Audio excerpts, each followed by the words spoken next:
মানব প্রকৌশলের এক অনন্য নিদর্শন হল চীনের মহাপ্রাচীর। এ প্রাচীর বিশ্বের সবচেয়ে দীর্ঘ মানবসৃষ্ট স্থাপনা। মহাপ্রাচীরের সম্মিলিত দৈর্ঘ্য পৃথিবীর বিষুবরেখার দৈর্ঘ্যের অর্ধেকেরও বেশি।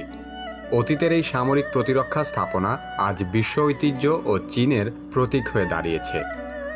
কিভাবে এই পর্বে জানব পৃথিবীর সপ্তম আশ্চর্যের অন্যতম চীনের মহাপ্রাচীর সম্পর্কে। ভিডিও শুরু করার আগে অনুরোধ করব, আপনি যদি এই চ্যানেলে নতুন হয়ে থাকেন তাহলে চ্যানেলটি সাবস্ক্রাইব করুন আর বেল আইকনটিতে ক্লিক করুন।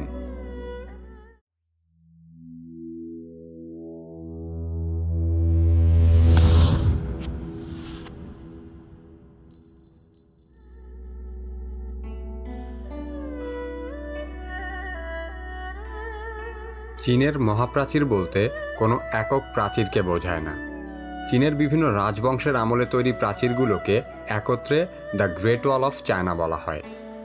উত্তর চীনের প্রায় 15টি অঞ্চল জুড়ে মহাপ্রাচীরের অবস্থান। এ মহাপ্রাচীর মানুষের হাতে তৈরি পৃথিবীর সবচেয়ে দীর্ঘ স্থাপনা। মহাপ্রাচীরের সবচেয়ে প্রাচীন অংশ প্রায় 2700 বছরের পুরনো। খ্রিস্টপূর্ব 770 থেকে 276 সালের মধ্যে প্রথম এসব প্রাচীর নির্মাণ করা হয় এবং সর্বশেষ এ প্রাচীরের নির্মাণ কাজ চলে 1878 সালে কিং রাজবংশের আমলে। এত বড় এক স্থাপনা তৈরি করা হয়েছিল এক গুজবের উপর ভিত্তি করে। সম্রাট কিন শি হুয়াং খ্রিস্টপূর্ব 221 সালে সমগ্র মধ্য চীন একত্রিত করে কিন সাম্রাজ্য গড়ে তোলেন।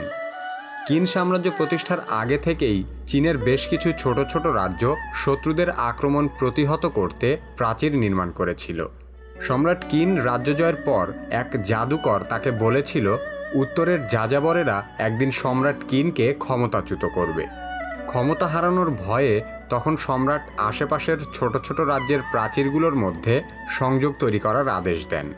খ্রিস্টপূর্ব 220 থেকে 200 সালের মধ্যবর্তী সময়ে দেয়ালগুলোর মধ্যে সংযোগ সাধন করা হয়, আর তখনই চীনের ছোট ছোট প্রাচীর মহাপ্রাচীরের আকার ধারণ করে। সেই প্রাচীরের খুব সামান্যই এখনও অবশিষ্ট আছে। বর্তমানে প্রাচীরের যেসব অংশ দেখা যায় তার অধিকাংশই মিং রাজবংশের শাসন আমলে নির্মিত হয়। 1381 সালে মিং রাজবংশ প্রাচীর নির্মাণ শুরু করে।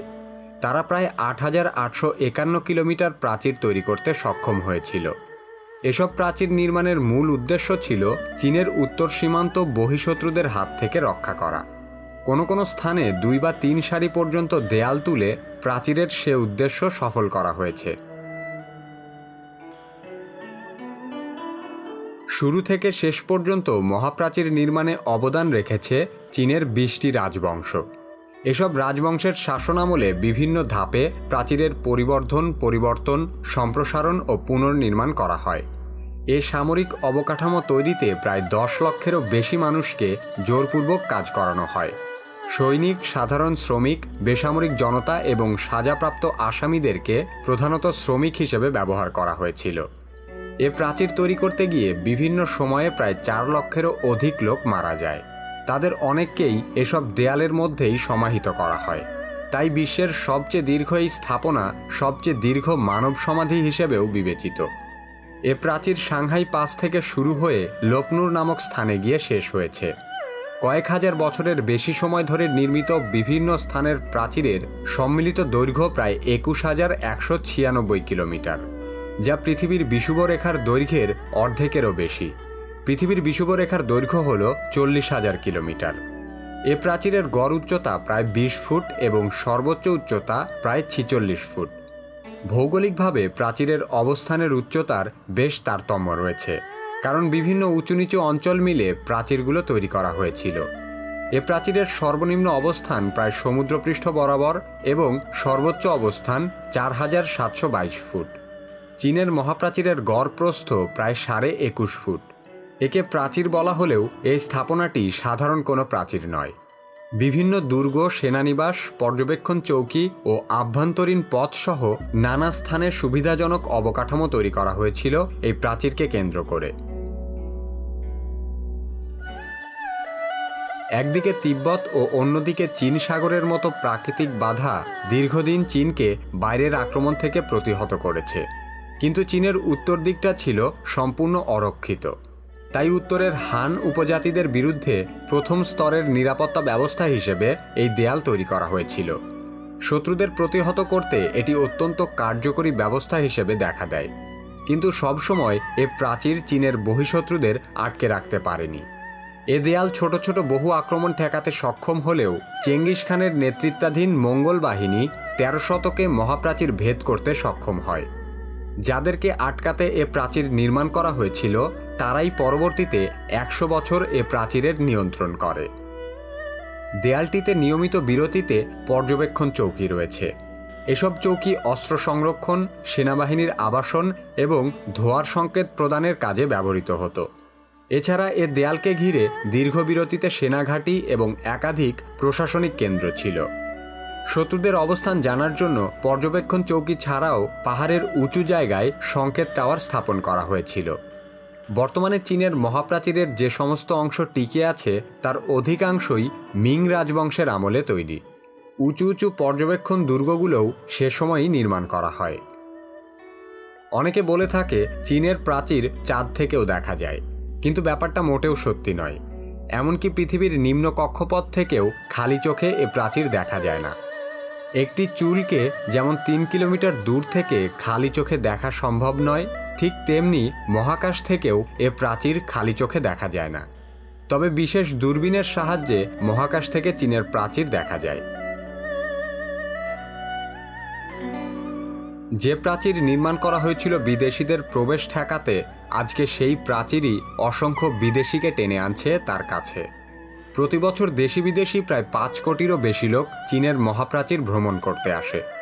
এ প্রাচীরের সবচেয়ে জনপ্রিয় অংশের নাম বাডালিং।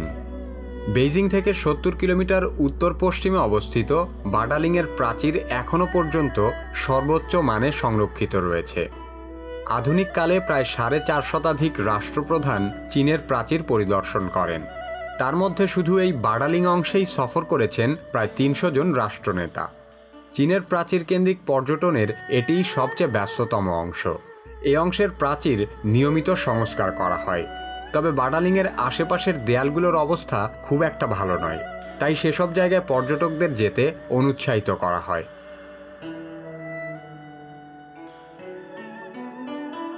চীনের মহাপ্রাচীরের ৩ ভাগের ১ ভাগ অংশ প্রাকৃতিকভাবেই ক্ষয়প্রাপ্ত হয়েছে।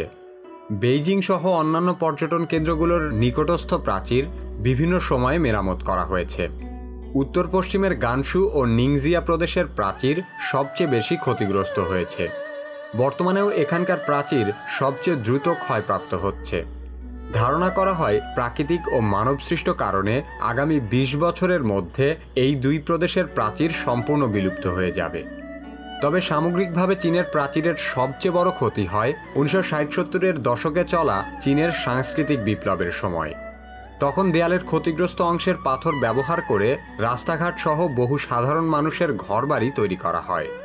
৯০-এর দশক পর্যন্ত অনেক অসাধু লোক এ প্রাচীরের পাথর চুরি করে বাণিজ্যিকভাবে বিক্রি করতে থাকে। সে সময় এত বিপুল পরিমাণ পাথর এখান থেকে সরানো না হলে প্রাচীরের অনেকাংশই আজও অক্ষত থাকত। ২০০৬ সালে মহাপ্রাচীর সংরক্ষণে কঠোর আইন হবার পর থেকে এ ধরনের অবৈধ ব্যবসা অনেকটাই বন্ধ করা সম্ভব হয়। তবে বর্তমানেও চীনের বিভিন্ন অংশে অবকাঠামো নির্মাণে এসব পাথর ব্যবহৃত হচ্ছে। মুঘল আমলে নির্মিত পৃথিবীর অন্যতম বিস্ময়কর এক স্থাপনা তাজমহল। সম্রাজ্ঞী মমতাজ মহলের স্মৃতির প্রতি গভীর ভালোবাসা জানাতে তাজমহল তৈরি করেছিলেন সম্রাট শাহজাহান। তৎকালীন পৃথিবীর সর্বোচ্চ শিল্প ও প্রযুক্তির প্রয়োগে এ সৌধটি নির্মাণ করা হয়েছে। সেই অনন্য কীর্তি তাজমহল আজও বিশ্ববাসীর কাছে এক অপার বিস্ময়ের নাম। পৃথিবীর সপ্তম আশ্চর্যের অন্যতম তাজমহল সম্পর্কে জানতে কি কেন কিভাবের এই ভিডিওটি দেখুন। কি কেন কিভাবে চ্যানেলে আপনি নতুন হলে এই চ্যানেলের অন্যান্য ভিডিওগুলো দেখতে থাকুন।